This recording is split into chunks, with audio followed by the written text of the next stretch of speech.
السلام علیکم پیارے بچوں، رکشی آپا آج پھر آپ کے لیے ایک بڑی مزے کی کہانی لے کر آئی ہیں۔ بچوں، ایک دن کیا ہوا کہ بہت گرمی کا دن تھا، زمین تپ رہی تھی، کھیت پیاسے تھے، درخت اور پودے سوکھ رہے تھے، تالاب، ندیاں، دریا سب خشک ہونے لگے تھے، اس لیے کہ بارش کو آئے بہت دن ہو گئے تھے اور وہ دن بے حد گرم تھے۔ بہت تیز دھوپ پڑ رہی تھی، ہوا چلتی تو آہستہ آہستہ، ہوا بھی بہت آہستہ آہستہ چل رہی تھی، بلکہ ہوا تو ایک ہی جگہ پر سست ہو کر بیٹھی ہوئی تھی۔ حبس تھا کہ بڑھتا جا رہا تھا۔ جناب جنگل سے گزرو تو جیسے جنگل میں آگ لگی ہو، انسان اور جانور سب پیاسے تھے، سب کو ٹھنڈی ٹھنڈی ہوا چاہیے تھی، نیند لانے والی۔ سب لوگ اپنے اپنے کاموں سے تھک چکے تھے اور سب آرام کرنا چاہتے تھے۔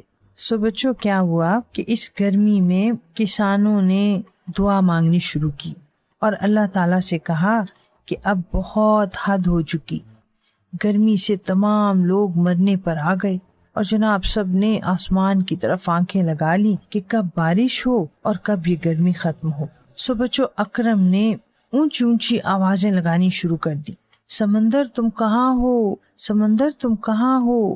سو بچوں، سمندر جو پہلے ہی بہت گرم تھا وہ اور بھی گرم ہونا شروع ہو گیا اور سمندر سے گرم بھاپ جیسی ہوا نکلنے لگی۔ اکرم نے پھر اونچی اونچی آوازیں دیں، ہوا تم کہاں ہو، تم کہاں سست بیٹھی ہو، سمندر بھاپ بنا رہا ہے، اسے اوپر لے جاؤ، اوپر لے جاؤ، دنیا کی گرمی سے اوپر۔ سو بچوں، ہوا اٹھی اور بڑی محنت سے اس نے بھاپ کو اوپر لے جانا شروع کیا۔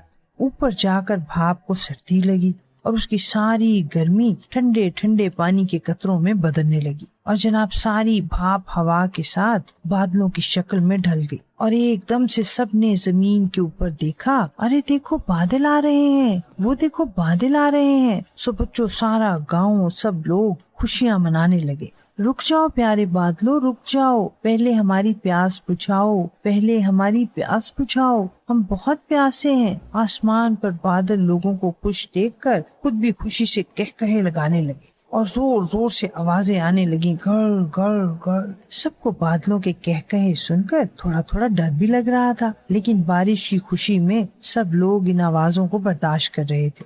بادل اونچی اونچی گرج رہے تھے، ساری فضا خوشی سے جھوم اٹھی، بادل آپس میں کھیلتے ہوئے ٹکرا رہے تھے۔ لو جناب، بادلوں نے پھر قہقہا لگایا زور سے، گھوں گھوں گھوں، اور بادلوں کے سفید سفید دانت چمکنے لگے۔ ارے بجلی بھی چمک رہی ہے، اکرم نے سب اپنے دوستوں کو بتایا۔ اوپر ساری بھاپ ٹھنڈی ہو کر پانی کے قطروں میں بدل چکی تھی اور جناب ہوا تازہ دم ہو گئی تھی۔ چلو بھائی نیچے، چلو بھائی نیچے، ہوا نے بارش کے قطروں سے کہا، اور ایک بڑے سے قطرے نے کہا، زمین کی طرف بڑھو، زمین کی طرف چلو۔ سو بچوں، ایک ایک بوند کر کے زمین پر گرنی شروع ہو گئی، ایک بوند، دوسری بوند، تیسری، اور پھر اس طرح ایک دم ڈھیر ساری بارش بادلوں سے بہنا شروع ہو گئی، اور شہر میں، گاؤں میں ہر طرف پانی پانی نظر آنے لگا۔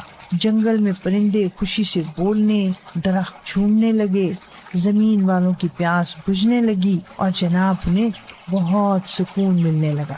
سو بچوں، اللہ تعالیٰ کی تمام نعمتوں کا شکر ادا کرنا چاہیے۔ اس نے تمام موسم پیدا کیے، اس نے تمام سکون دینے والی چیزیں انسانوں کے لیے پیدا کی، بارش بھی انہی میں سے ایک ہے۔ سو بچوں، گرمی میں گھبرانا نہیں چاہیے، بلکہ اللہ تعالیٰ سے دعا کرنی چاہیے کہ اس گرمی کے موسم کو وہ بارش کے قطروں سے دھو کر آپ کو سکون فراہم کرے۔ ٹھیک؟ روز کی طرح کل تک رکشی آپا آپ سے اجازت چاہتی ہیں۔ کل پھر ایک اور پیاری سی مزے کی کہانی کے ساتھ میں پھر آپ کے پاس آؤں گی۔